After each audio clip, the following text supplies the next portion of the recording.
Voiceover Social. Hello and welcome to the Voiceover Social podcast. Hi, Rob. Hello. Are you there? I'm here. I thought I'd leave a dramatic pause. Oh my God. I genuinely sat like the other side of an acoustic blanket to you and it's yeah, like... but I can't leave the room without you seeing me. Yeah, I know, but it's just like, are we plugged in? Are we going? Yeah, you'd still hear me if I wasn't plugged in. Well, that's true. Yeah. Okay. Right. Well, that's a brilliantly professional start to the day. Hello. Hello.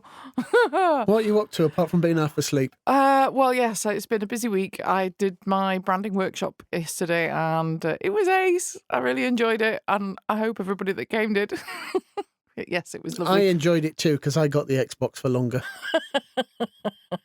Ah, dear. Priorities in life, Rob. Absolutely. It's all good. Although I am quite jealous because you're playing Baldur's Gate 3 and we know quite a few of the cast. We know quite a few of the cast. Yes, it's really exciting hearing people do stuff like that. I love it, love it, love it. Yep. I mean, that's why I bought it. Well, yeah, true. Very true. Right, anyway, stop your jibber jabber. What are we doing this month? This month, we are talking to the one and only Paul Schmidt. And let us tell everybody what you did to Paul when you met him. I didn't really do anything. I nearly did to Paul, I think. So we met at One Voice Dallas last year, and I very nearly threw a very large glass of very red wine down his incredibly white suit at the One Voice Awards. Oh my word. I mean, we weren't even at the One Voice Awards. We were loitering in the lobby. Yes, we met Paul at One Voice and I nearly threw a glass of red wine down him. Thank you, Sue, again for noticing my error and stopping me. Yes. Anyway, he still likes us. Yeah.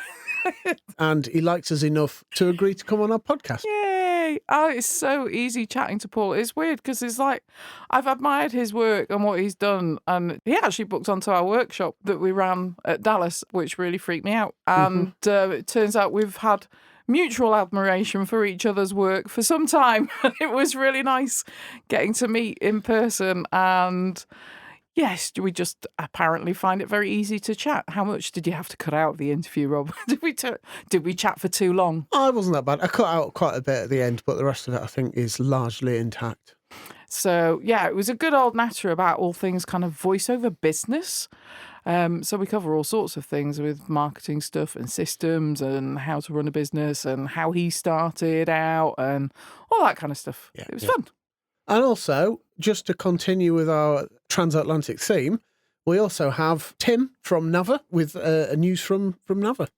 It's so good getting Nava to come and do these updates. I mean, as most of us know, so much of the tech and AI stuff is in America, in California. So it feels really important to keep an eye on what's going on over there. And Nava are absolutely fighting for VO rights and proper legislation around, not stealing our data. Okay, I'm keeping our intro brief because people don't pay to hear us.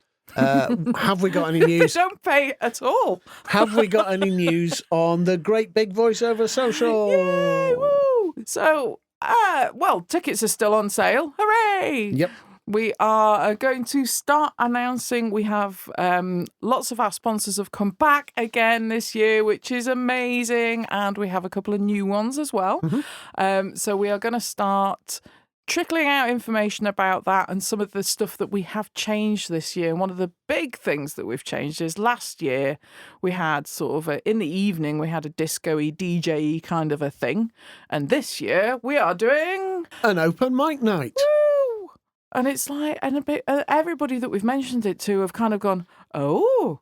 So hopefully you all think it's a great idea. We figured that the karaoke nights that we've been to at various events have always gone down so well. And there are so many talented people amongst voiceovers, not just voiceover talent, but performance in whole different rafts of stuff. I can't think of words, Rob. No, apparently you can't. So yeah, we've decided that rather than just let people who can sing show us what they can do, we're going to open the floodgates and have anybody who has any kind of performance-based performance to come and give us a demonstration of what they can do. So if you are a singer-songwriter, if you are a magician, if you are a mime, Juggling. If you are singing, you can still come and sing. That's absolutely not a problem. If you want to do a karaoke slot, then that's absolutely not a problem. You need to provide your own backing tracks. But yes, anybody else as well who wants to come and do a 10-minute or so slot, you'll need to sign up and all the rest of it. We haven't quite got that organising on the website yet, but keep your eyes out for that and come and show us what you can do. Yeah, so everybody that buys a ticket will get the opportunity to come and perform. And we have an amazing stand-up comedian and voiceover host, Natalia Schwartz, who will be hosting our open mic for us. Yes. Is that all we've got to tell people? I think it might be. Should we just get on with the interview? Let's crack on with the interview. This month on the podcast, we have a real live American person to talk to. So, Paul Schmidt, who the hell are you? Hi, guys. It's great to be here. I am Paul Schmidt. I'm a voice actor and voiceover business coach and the creator of VOPro.pro. God, it's good to be here. It's good to see you guys. It's nice to see you as well. So tell us a little bit more about your background as a voiceover. Holy smokes. So I tallied it up this year, and I want to grab for my walker because it's been 26 years this year that I've been doing voiceover in some way, shape, or form. And I think what many people who know me do not know about me is that I was part-time for a very long time. I was part-time for 20 years. So it's only been the last 6 or 7 years that I've gone full-time. I started in broadcasting. I was on the radio here in the States for about 10 years total. And that's how I started in voiceover, because I'm sure it's the same way in the UK, or maybe it's not. They, when you're done your shift here in America, they hand you a pile of scripts and a sound effects library and a bunch of music beds, and they send you into the production studio, and you produce all the commercials that the radio station has sold. And so that was great training for audio, for multi-track recording and editing and, production, and it was fantastic. But unfortunately, you're never given any training in voice acting, right? So what develops is this sort of radio read where everything's just loud and punchy, right? But I knew that the production material we were getting in from the local ad agencies and from national was much better. It was much more nuanced, much more sophisticated. And I was like, well, why is the difference so big? And I stumbled into this thing called voice acting, right? And so I did whatever I could to find training. The problem is this is, 26, 27 years ago. I was in Wilmington, Delaware, which is a very small city, about 20 minutes south of Philadelphia. And so I did the best I could. I didn't live in New York. I didn't live in Los Angeles. There was no online coaching at that point. So I went to Philly and I took an internship at a casting office called Mike Lemon Casting. And I thought, well, maybe I can learn about the business this way. And I did. And what I learned was that, at least in Philly, all the on-camera talent got all the voiceover work because they had the relationships, right? Yeah. So, and I really tried hard for a couple of years to really make a push. I bought the 5-minute cassette tapes from Broadcast Supply Warehouse, and, I would surreptitiously use the black and white laser printer at the radio station at night to print out the label templates. And, I got some cheesy headshots made, and I kind of hit the brick wall and slid all the way down. So I took side projects for a very long time. Clients would say, hey, you did our radio spot. Would you do our cable spot? Sure. And they send me, 50 or 75 or $100, whatever it was, because there was no GVAA rate guide. There was no Gravy for the Brain rate guide in those days. So we just kind of came to an agreement. And I did that for a very long time. And then eventually I started to see friends from radio who were not in LA and not in New York. They were going full-time in voiceover. And I'm like, and this was much, much later. And I said, well, what's going on there? Because I know they're not union. They're not in major markets. They're not, as far as I know, represented. How are they doing this? And when I dug in, I figured out that the world had changed, right? In that interim. Now we have YouTube, we have digital video. Every company, more or less overnight, within the space of about a decade, became a media company. right? And not everybody wanted to deal with the complexities of the union, and so we saw the rise of the non-union voice actor, at least here in the States, and I'm sure there was a parallel experience in the UK as well. So that's kind of what I did, and then at some point, I remember thinking, you know what, I've got 4 or 5 different skill sets, sales and marketing, behind the mic, production. Maybe I can make a run at this. Maybe I can do this now. And I put together a plan. I spent 6 months putting the plan together. And then when I started to execute on that plan, it took me 9 months to go full time. And that's not typical. And I don't even think, and that was certainly well before the pandemic too.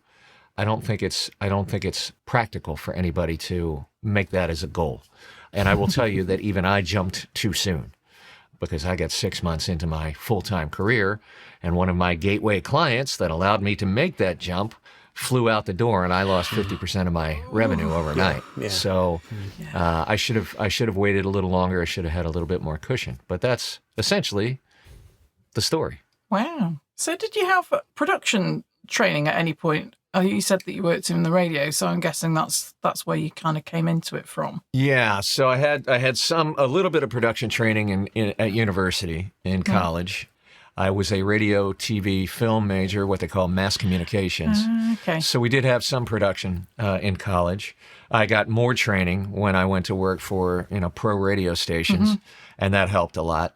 This is in the days when Pro Tools was like $50,000 and you had to buy a special computer, and it was crazy. And you had to be highly specialized in those days too, because Pro Tools was the only DAW on the market on the professional level in those days. And you had to be highly specialized and highly trained to use that. I never did master Pro Tools, because right at the time when that radio station ramped up, I changed radio stations, and we had a much simpler and cheaper DAW by then. So, but yeah, that's where I got my initial production training. I'm sure Rob can sympathise with some of the joys of early studio production.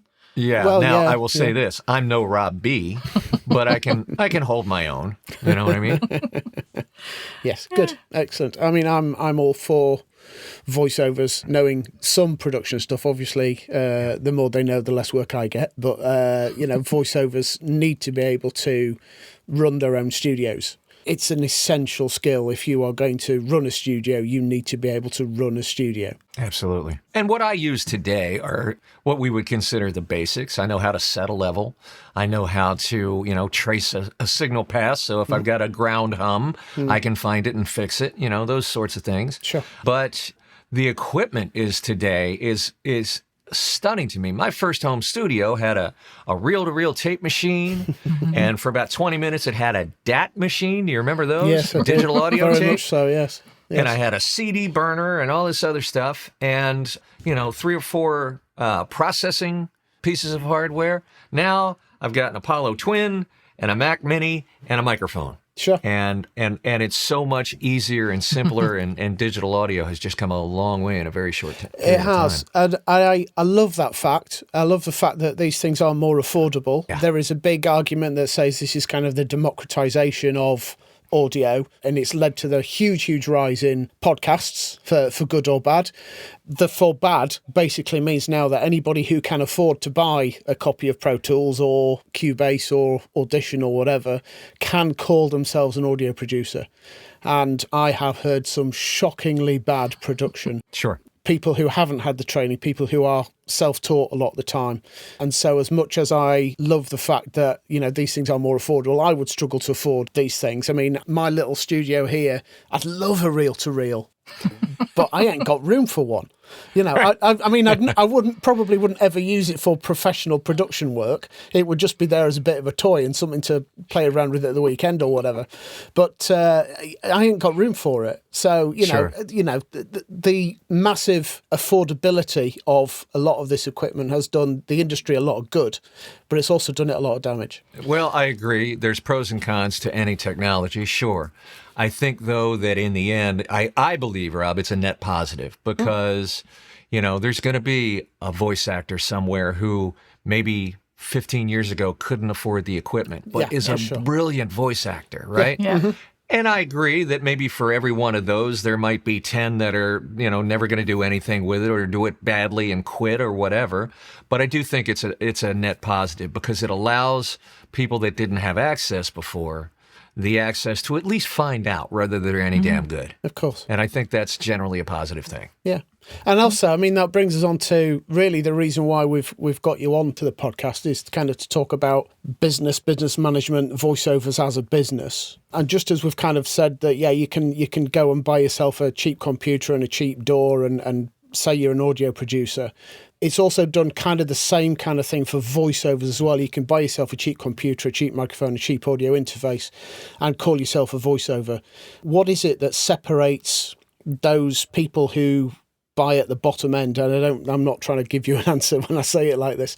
With people who simply buy the tools, what is it that separates them from the people who can really call themselves a professional voiceover, part-time or full-time? It's super simple. It's training, pure and simple.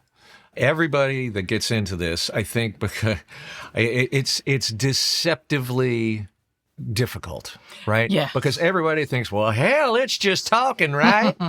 And it's not. It's acting. And, to say that you could be a competitive voiceover just walking in the door is to say that you could walk into a Hollywood casting office and nail a lead in a feature film in your first audition. It's ridiculous, right? There's as much nuance and training that goes on for example, national commercial work.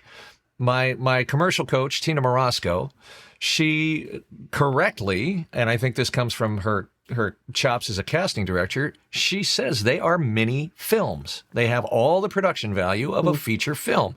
And oftentimes, with the exception of numbers, they have a Hollywood level cast, right? They're hiring the Donald Sutherlands of the world and so on to be able to pitch these products. So they are mini films. And I think that people say to themselves, well, God, Helen or Rob or whoever the voice actor is, they make it look so easy. Well, that's because they've got, 1,000, 10,000 hours of experience and training doing this. Yeah. And so it is training. And the second thing is there's a lot of people that get well trained and are wonderful voice actors, but they fail to treat it like a business, right? And some people want to keep it as a hobby, and I have no problem with that. But if you decide you're going to approach other companies for money and do this professionally, then you need to treat it like a business if you want to be successful. Sure. Yeah, I mean, perfectly segued into another question. And wholeheartedly agree about kind of a lot of people will know you from the business coaching side of things in VO world. So what drew you to that in the first place? Where was the appeal? It kind of snuck up on me, Helen, to be honest with you. When I started out, I had some pretty good success early. And when I say that, one measure of that is 3 years in, I was making six figures in American dollars. And it slowly started to dawn on me that wasn't the case with everybody, right? Because I had, these sort of, this career that had seemed to be meandering and wandering all over the place, but I had collected 4 or 5 different distinct skill sets that allowed me to put those together. I had for experience, I worked for web developers for years, right? In sales, but I got to see them at work. I got to work with user experience designers, learned a little bit about that. So when I put my website together, I had an advantage, right? Yeah. And it was no great grand design. It was just the way my career had gone. And so I had some success early. I realized that it was not very common, and people started going, hey, how did you get all this business? What are you doing? And I started to notice that, and people would reach out and say, hey, how do I get started in this field?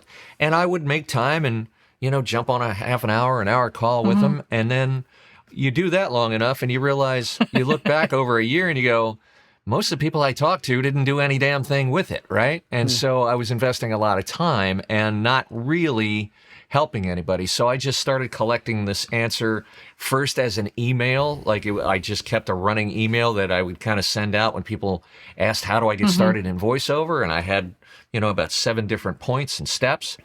And then I thought, well, this kind of looks a little ragtag. And so I cleaned that up and put it into a PDF, and I would send that to people. And Like I remember this was about 4 years ago. I was reading the what is now the NAVA survey, that was originally started by a group called the Voice Actors of New York City. And I was reading the results of the survey one year, and there were two data points on that survey that floored me. Number one was that 50% of American voice actors reported making less than $8,000 a year. Wow. Okay. 75% were making less than $40,000 a year. Well, even 4 years ago, 40 grand a year is not, that's kind of a meager income. It's fair to middling, right? There weren't a whole lot of people making real money in voiceover, and I was kind of stunned by that.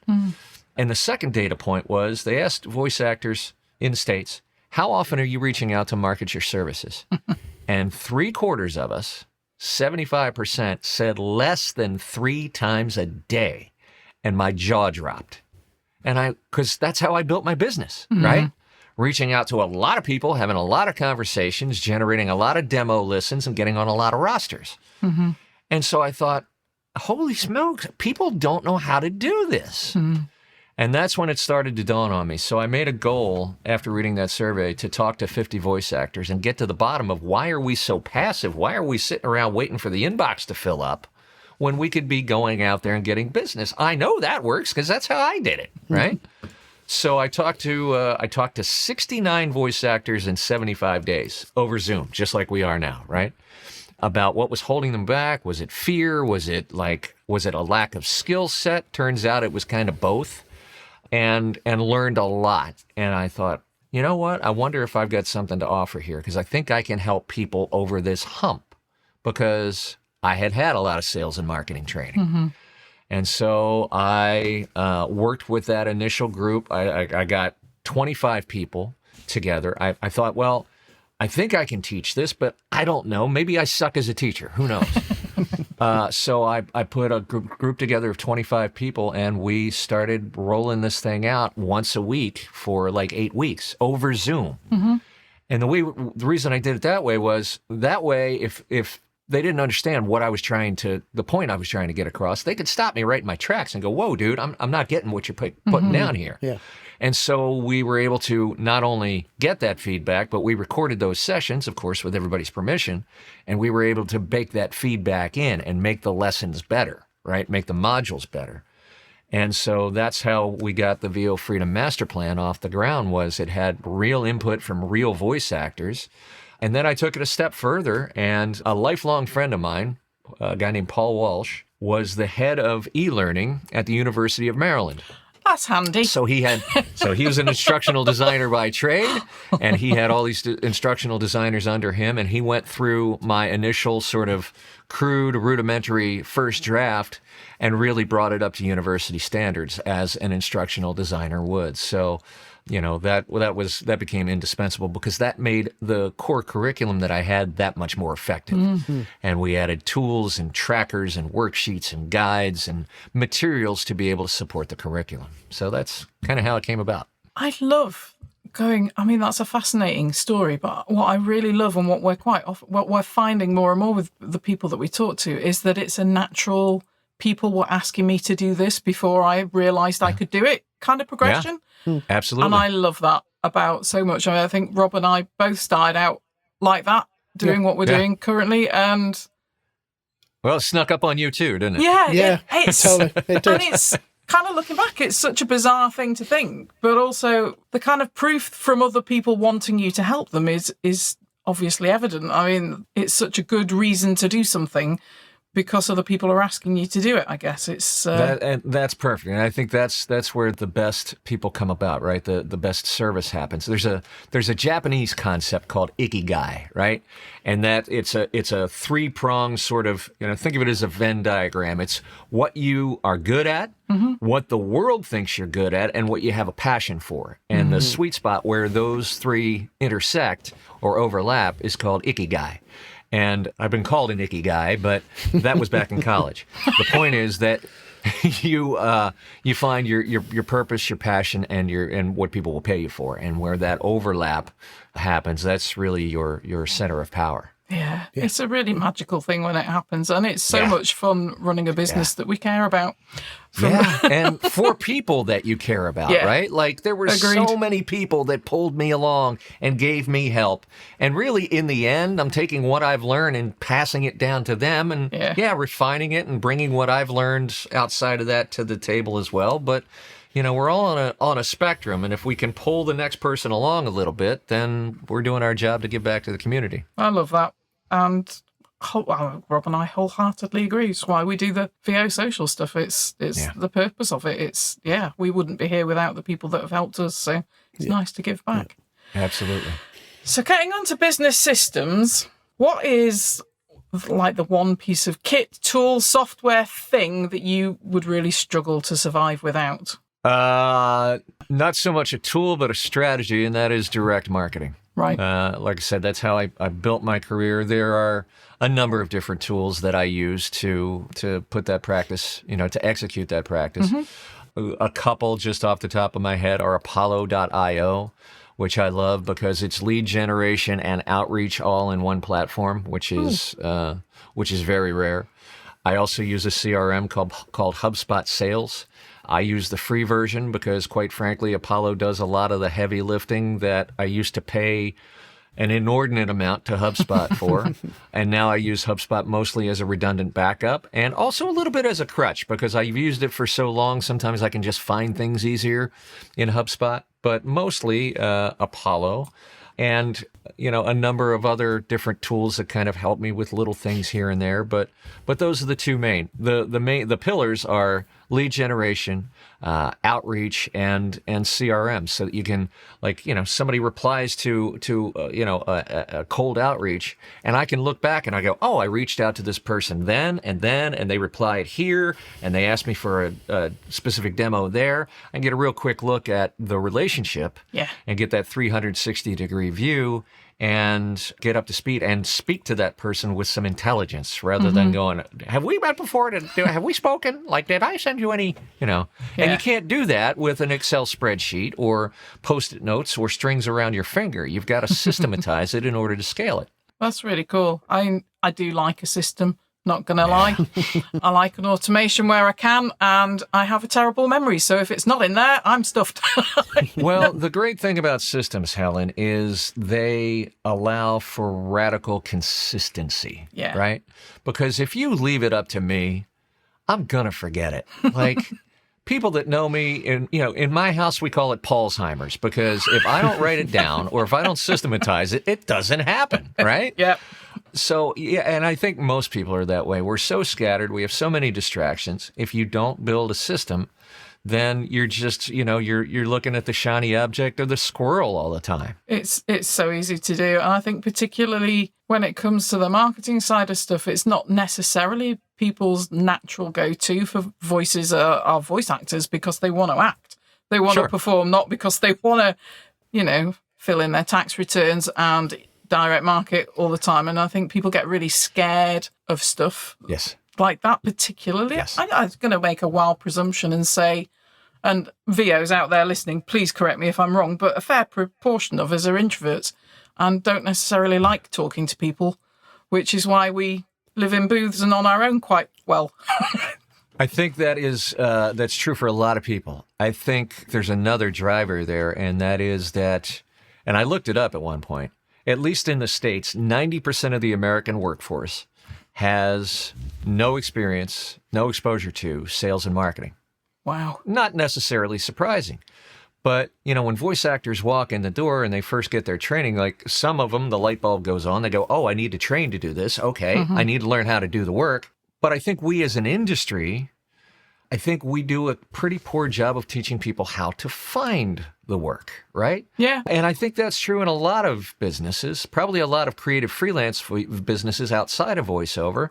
We're well trained to do the work, but not well trained to find it. Absolutely agree. Yeah. And so that's one of the reasons I do what I do, because if you don't, and we call it eating the frog, right? If I don't do the work that I quote unquote have to do, I never get to do the work that I love to do, right? So you got to be willing to eat the frog and to do the thing that's uncomfortable and And I think a lot of people misunderstand marketing as well. To me, marketing is an act of service. It's not about chest thumping. It's not about patting yourself on the back. It's about starting a conversation around a problem that someone might have and collaborating together with them to solve that problem for them. Yeah. It's an act of service, right? And when you approach it that way, it's not about an agenda. It's not transactional. And it's about service to other people. I agree. I think and one of the reasons why I was drawn to your stuff and content is because it's not shouty and it's not beggy.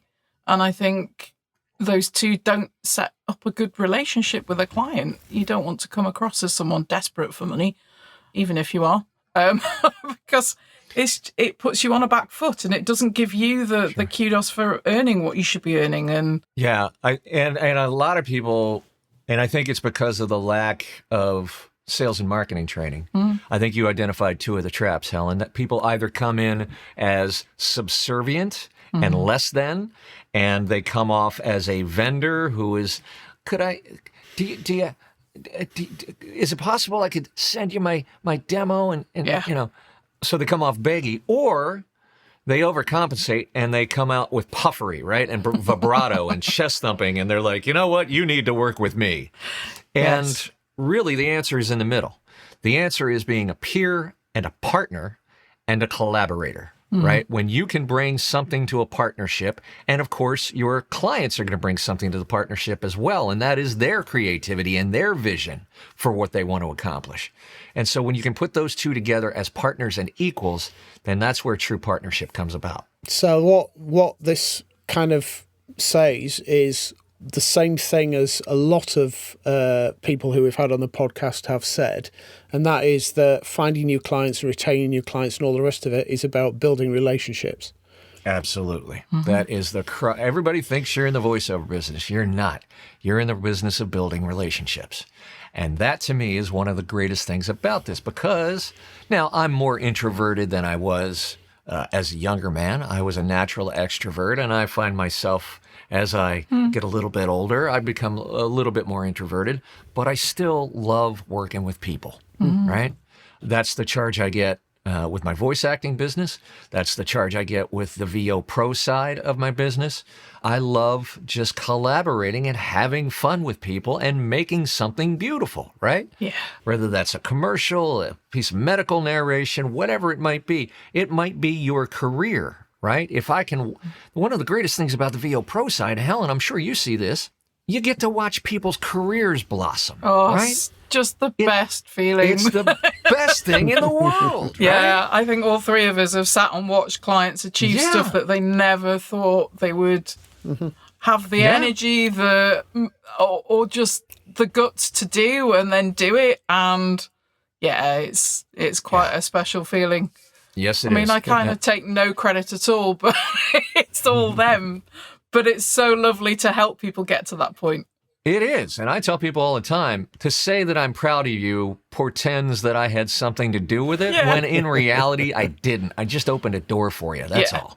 Yeah. You know, you're the one that walked through it. You're the one that took the initiative and put in the work. Exactly. Right? So little bit of confidence can go so far sometimes, or just that... Yeah. Cracking open that horrible mind block of whatever it is. And I've had people help me do that. And it's amazing the difference it can make. It is. And that's the mark of a good coach, is to be able to get you over those limiting beliefs, those humps that you say, you know what, I don't know if I can do that. And then 6 months, a year later, you're not only doing it, but you're doing it, like second nature, right? That's a beautiful thing to watch. It really is. It's cool. So I'm interested, when you're talking about kind of client retention and stuff like that, have you ever had to fire a client? Oh, all the time. All the time. Especially early. And I think this is truer for, there's a period of time where I just did a video where I talked about the 4 phases of being a creative freelancer. And the first phase is, I call it the dabbling dreamer, right? That's where you kind of, maybe for voice actors, you've got your basic training. Maybe you've got your first set of professional demos done. You've got that first draft of a website out there, but you're not secure in what you do yet. So you're taking every job that comes along. You're probably lowballing rates because you don't have the confidence yet to go, I'm a professional and this is what I do for a living. And as you get into the second stage, you start to get a little confidence. You start to feel a little bit steadier on your feet. And it's at that point where you go back and you go, why was I charging $50 a pop for this, right? Because We've all done it. We all done it. And you start doing it. And I told you I did it for 20 years, right? Because I didn't know what the benchmarks were. Yeah. Thankfully, now we live in an era where we've got rate guides and sheets and we can share information, and it's beautiful. So that trajectory is a little faster now than it was. But as you start to step into that, you start to go, oh, yeah, Mr. Client, I know I've been doing it for X, but here's my new rate. And sometimes clients will fire themselves. Sometimes you will fire. If I find a client is too demanding, and generally it's related to rate, and I filter them out now proactively. So I don't necessarily take them on and then fire them. I just don't take them on anymore. In any business, the clients that will suck the joy out of you are the ones that will only work for the lowest price, right? Totally They want the agree. sun, the moon, the stars. They want it all for free. Yeah. Everything should be included. And whereas a professional client will say, okay, you're a professional. That's your rate. Let's go. There's never an argument, right? There are some professional clients that just don't, like, they're walking into an auto showroom for the first time. They don't know what a car costs. You got to do a little bit of education. But once they understand that this is what the market is, and you're not just making rates up from the back of your skull here, then they go, okay, well, if that's what pros get, and I assume you're well trained and you can deliver the goods, then let's go. And so, yeah, you've got to seek out professional clients to have a sustainable business, because the low ballers, you can't build a business on that. I've definitely had to fire clients on more than one occasion. I don't know, sometimes it's just worth trusting your gut on clients as well.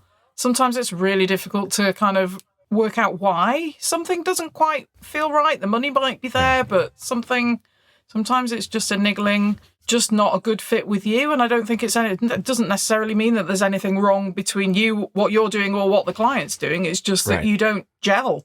And I think there's something, like we've said before, there's something really magical that happens when you get the kind of client who you get along with, who pays well and is equally passionate about the product or the service and the thing that you're creating together. And that when those three things come into play, that's when sparks fly and lovely things happen, and absolutely, it's all good.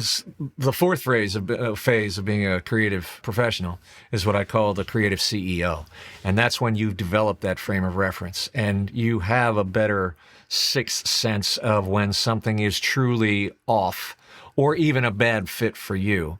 And you're able to trust your gut a lot more, right? Because you've developed that gut over time. I understand, for the dabbling dreamer, it's really hard because you don't have those frames of reference developed yet. And sometimes you get taken for a ride.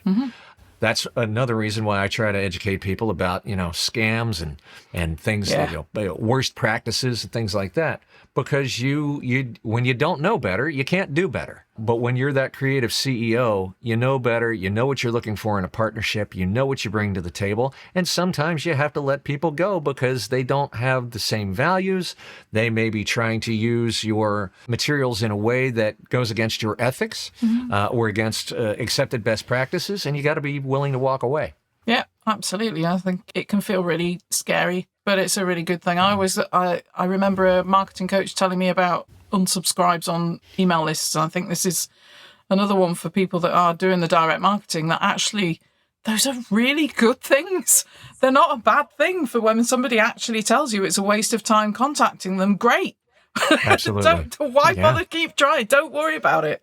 There will be people who really want to hear from you, and that's find those people. Yeah. Well, and the corollary there, Helen, is the lowball clients, right? If people don't have a need, then you're just spinning your wheels and wasting your time and energy and attention going after those folks. Let those people go so that it frees you up to go find more good clients that are great fits for you. Changing tack slightly, we've had a great interview. It's kind of getting to wind things up now, because we could talk for ages, hours and hours. I could talk to you guys for days, really. This has been such a thrill, and thank you. What trends are you kind of seeing coming down the line? What ways are the voiceover industry changing, and what do you think we need to be keeping an eye out in the future? I think the first thing that pops to mind, Rob, is that I'm seeing less panic and fear over AI. Yes. And a little bit more, hopefully a lot more, recognition that AI in the broad sense is something that we can use to help us do our jobs better, right? We can use it to brainstorm on ways to reach out to clients. We can use it to write first drafts of client outreach. We can use it to help us brainstorm blog topics for our like there's so many different uses for AI. And I think that for those that stick their head in the ground like an ostrich and say, I don't understand AI. I'm not going to deal with it. It's too complex and too complicated for me. I think you're being foolish and naive, right? Because it's an immensely powerful tool. There were people that said that about the internet. Yeah. And for better or for worse, it's like any tool. There's going to be positive attributes and negative attributes. At the end of the day, any tool is not positive or negative. It is what you make it. Sure. And so if we can harness the power of these tools to help us do our jobs better, help us serve our clients in a better, more effective, more efficient way, and yes, still maintain our humanity and that human connection, then I'm all for it. I used to have a pillow back here in a lot of my videos that said "F-U AI." I remember that pillow. Yeah, you remember that? I've seen that. I do. I now put that in the living room because first I had the same knee-jerk reaction. How's this going to affect our business? Thinking purely from is it going to steal our jobs angle. It's going to take some kinds of work, sure. And some kinds of work it actually should take. But I think in the end, we're going to work alongside AI. Because I believe that culture is, I think this is true in the States, I think it's true worldwide. People don't want art created by a machine. They want to know that the artist behind that work feels the same thing that work makes them feel. Yeah. And so I believe that good actors, good audio producers, good copywriters are always going to work because in the end, I think for art, we want, business copy, things like that. I think there's more of a use for AI. But for artists, I think good artists are always going to work. Maybe a little bit differently, but will always work. One thing AI can't do is create from scratch currently. All it is a massive pattern recognition and regurgitation machine. That's really all it is. And as artists, we're paid to break the patterns. We're paid, in the case of voice actors, to be spontaneous and messy and human. And I think that's the other trend that you're going to see is that real human reads are going to be a little bit more messier, a little bit, not as polished because that's the one way that we can set our art apart from this stuff that's being churned out by a machine. That is very much already happening in terms of online content and all the social media stuff, marketing, the messy, behind the scenes, honest is the stuff that people go, okay, well, if that coach admits that, I can kind of relate to that. So maybe they're not too awful to work with. And I've certainly worked with coaches because of the stuff that they prove that they can't do as much as they prove that they can, because it gives me something to relate to and it makes me less intimidated and all the other stuff. And I think the big secret too is clients don't want perfection. They want messiness and humanity. And, we've used this phrase for years, conversational, right? Well, maybe AI can give you a nice little cadence and lilt that sounds relatively, quote unquote, conversational, but it can't be messy. It can't be spontaneous. It can't think and ponder, and it can't make you laugh, right, on purpose and in a spontaneous way. So, again, I think it'll affect the way that we work, but it won't affect how much we work, I don't believe. Well, I think we'll call it a day there because we've got loads of interview there for me to edit and put together. So thank you very much. I have no doubt that the three of us will continue to chat after I hit stop. So hard luck, everyone. You're not going to have any more nuggets of wisdom. Thank you very much, Paul. We'll speak again soon, no doubt. Thank you. This is a beautiful bumblebee queen, and she's on a mission to find the perfect spot to build her nest. and raise the next generation. Different bumblebee species like to nest in different places. So here are 3 simple ways you can make them feel welcome in your outdoor space. Let a patch of grass grow long and tangled for bumblebees who like to nest on the ground. Put up a bird box with some nesting material inside for bumblebees who like to nest up high. Many bumblebees nest underground in abandoned mouse holes. Queens will search in wilder, undisturbed corners, so don't be too tidy. bumblebeeconservation.org/be-the-change.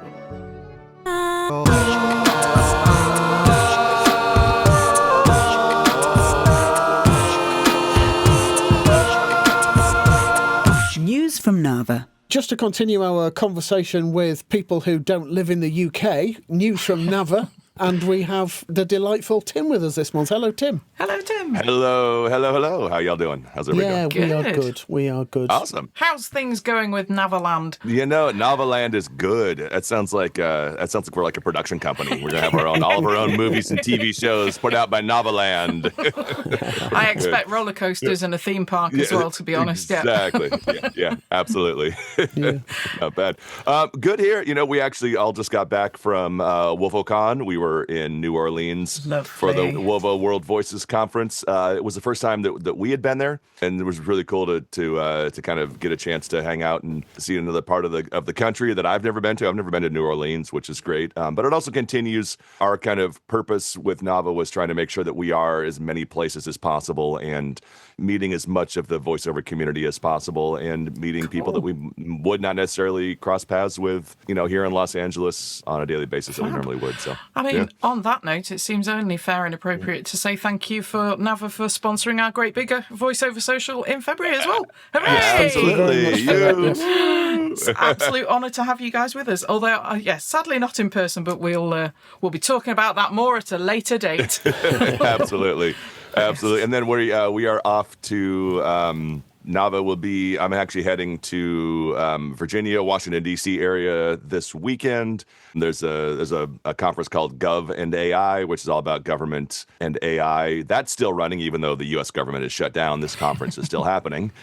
So we will be over there presenting a panel on ethics and AI for those who actually work in the AI industry and how to ethically work with voice actors. And then we come back to L.A. for about 4 days and then head right back to Mid-Atlantic Voiceover back in Virginia the week after that. So we're back all over the place. So you're clocking up some air miles.